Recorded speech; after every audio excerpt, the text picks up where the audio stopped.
नमस्कार। आज हम जिस टॉपिक पे बात करने जा रहे हैं वो है हमारे हिंदी साहित्य के युग प्रवर्तक, छायावाद के आधार स्तंभ जयशंकर प्रसाद जी। जयशंकर प्रसाद जी किसी परिचय के मोहताज नहीं हैं। उनका जो कृतित्व है वो अक्षुण्ण है और वो युग प्रवर्तक इसलिए हैं क्योंकि उन्होंने हिंदी साहित्य को इतनी गौरवमय कृतियाँ प्रदान की है कि जिन पर हिंदी साहित्य जगत और आने वाली जो युवा पीढ़ी है या जो बुद्धिजीवी लोग हैं उन पर हमेशा ही गर्व करते रहेंगे। हिंदी साहित्य जगत में आज इसी महान लेखक, कवि, नाटककार, उपन्यासकार व निबंधकार के जीवन परिचय को हम जानने जा रहे हैं। जहाँ तक जयशंकर प्रसाद जी की बात है, वो निराला, सुमित्रानंद पंत, महादेवी वर्मा के समान ही छायावाद के कवियों में आधार स्तंभ के रूप में जाने जाते हैं। उनकी जो कीर्ति का श्रेय है वो कामायनी को जाता है। और जहाँ तक जयशंकर प्रसाद जी की कहानियों की बात करें तो वह ऐतिहासिक कहानियाँ हैं जहाँ जो भारत के अतीत का गौरवगान करती हैं। और नाटक जो हैं उसमें भी उन्होंने युग प्रवर्तक नाटककार के रूप में अपना योगदान दिए हैं। उनके नाटक आज भी हमारे जो बुद्धिजीवी वर्ग हैं उनको वो प्रासंगिक लगते हैं। उनसे वो उद्देश्य प्रधान जो नाटक हैं उनसे वो सीख प्राप्त होती है। ऐसे अद्भुत महान कलाकार का जन्म तब हुआ जब खड़ी बोली और आधुनिक युग के बीच में जो हिंदी साहित्य जो था वो किशोरावस्था में था। और उस समय उनका जन्म जब हुआ 1890 ईस्वी में जब उनका जन्म हुआ तो उस समय की जो परिस्थितियां थी वो एकदम से हटकर थी। प्रसाद जी का जो जन्म है वो वाराणसी के उत्तर प्रदेश के वाराणसी में हुआ था।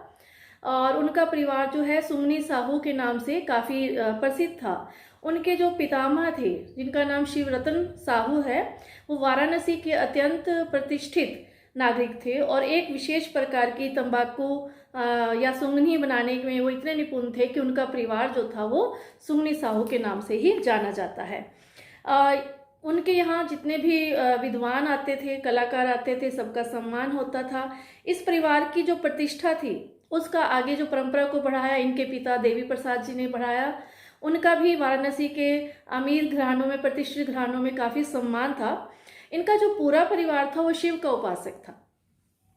प्रसाद जी का जो बचपन है वो में जो इनको झारखंडी कहकर पुकारा जाता था, वो इसलिए पुकारा जाता था क्योंकि इनके माता पिता ने इन पुत्र प्राप्ति के लिए, मतलब प्रसाद जी की प्राप्ति के लिए उन्होंने झारखंड से लेकर उज्जैनी तक महाकाल की आराधना की थी और उन्हीं की आराधना के फलस्वरूप ही उनके यहाँ प्रसाद जी का जन्म हुआ था। तो प्रसाद जी जब किशोर अवस्था में थे तो उनके पिता और भाई का साया जो है उनके सिर से उठ जाता है और वो सारे घर गृहस्थी का जो बोझ है वो उनके ही कंधों पर आ जाता है।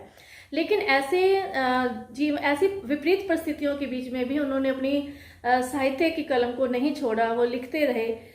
उनकी जो शिक्षा है, आरंभिक शिक्षा घर पर ही हुई थी जहाँ पे उन्होंने अंग्रेजी, हिंदी, उर्दू, फारसी आदि भाषाएं सीखी। जो उच्च शिक्षा उन्होंने क्वींस कॉलेज से प्राप्त की थी और बाद में वहीं पर ही वो अध्यापक भी हो गए थे। प्रसाद जी जो थे आजीवन साहित्य लेखन करते रहे हैं और उनकी जो साहित्य लेखन के बीच में जो उनका भारतीय साहित्य को जो देन है वो उनकी बहुमुखी प्रतिभा को ही दर्शाती है। तो फिर कहने का भाव क्या है कि प्रसाद जी जो थे वो बहुमुखी प्रतिभा के ही धनी कलाकार थे। कामायनी जो है जिसका बार बार हम नाम ले रहे हैं, वो महाकाव्य जो है वो इनके जीवन का, इनके साहित्य क्षेत्र का सर्वोच्च उपलब्धि माना जाता है। कामायनी ही है जिस पर इन्हें साहित्य जगत का सर्वोच्च पुरस्कार मंगला प्रसाद पारितोषिक पुरस्कार भी प्राप्त हुआ था। और प्रसाद जी भारत के अतीत गौरवगान का सजीव चित्रण करने में सिद्धहस्त थे। सुमित्रानंद पंत जी इनकी कामायनी को देखकर इन्हें ताजमहल की उपाधि भी देते हैं। पर तो इन प्रसाद जी के जो जितनी भी रचनाएं हैं उनमें अतीत का गौरवगान तो है ही है, साथ ही साथ भारतीय संस्कृति और आदर्शों का भी चित्रण दिखाई देता है। एक और मानवतावाद है तो दूसरी तरफ राष्ट्रीय चेतना है, राष्ट्र प्रेम है। एक तरफ वियोग वर्णन है तो दूसरी तरफ नारी के प्रति जो सम्मान की भावना है वो भी इनके काव्यों में दर्शाई देती है।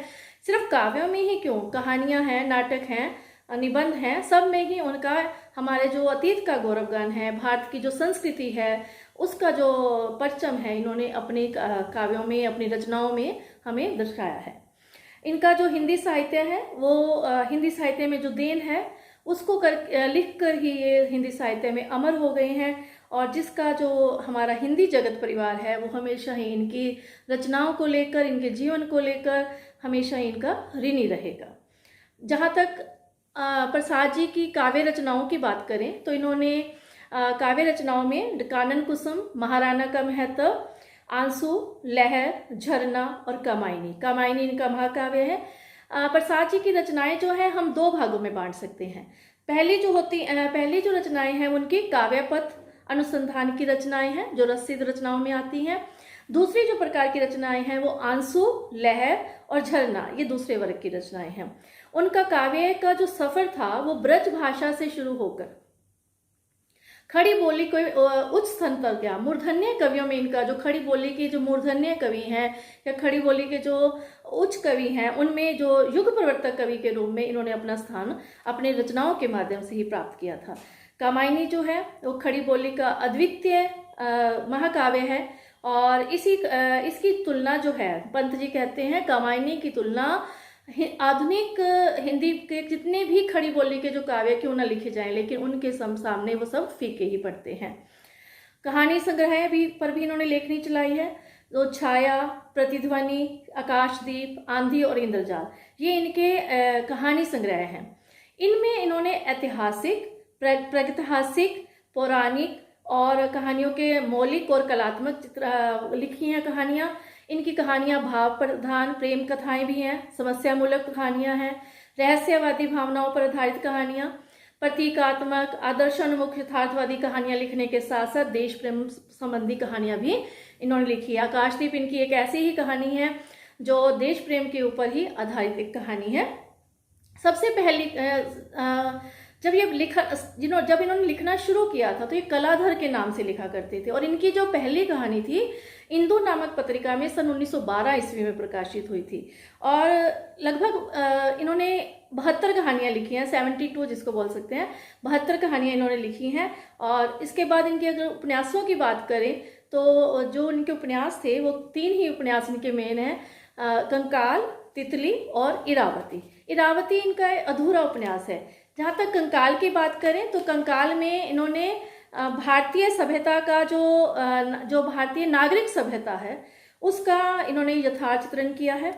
तितली में इन्होंने ग्रामीण जीवन के सुधार के ऊपर संकेत दिए हैं, और इरावती जो है ऐतिहासिक पृष्ठभूमि पर लिखा हुआ एक ऐसा उपन्यास है जो रोमांस के कारण ऐतिहासिक रोमांटिक उपन्यासों में अपना स्थान रखता है। इनके जितने भी उपन्यास की बात करें तो वो ग्राम, नगर, प्रकृति और जीवन का मार्मिक चित्रण प्रस्तुत करते हैं। आगे चलते हैं। प्रसाद जी हमें पता है नाटककार भी हैं, तो उन्होंने कैसे नाटक लिखे, तो उन्होंने 8 तो पौराणिक नाटक लिखे हैं, 8 ऐतिहासिक नाटक लिखे, 3 पौराणिक नाटक लिखे हैं और 2 उन्होंने भावात्मक नाटक लिखे हैं। तो कहने का भाव क्या, इन्होंने टोटल जो है 13 नाटक लिखे हैं। कामना और जो एक घूंट नाटक हैं उनको छोड़कर बाकी सभी जो नाटक हैं वो इतिहास पर आधारित हैं। इनमें जो इतिहास की बात करें तो इनमें महाभारत से लेकर हर्षवर्धन के समय तक की इतिहास से सामग्री ली गई है, और वे हिंदी के सर्वश्रेष्ठ नाटककार तो हमें पता ही है ही वो, और सांस्कृतिक और राष्ट्रीय चेतना की गूंज जो है इनके नाटकों में सुनाई देती है। इतिहास और कल्पना का सुंदर मिश्रण भी दिखाई देता है।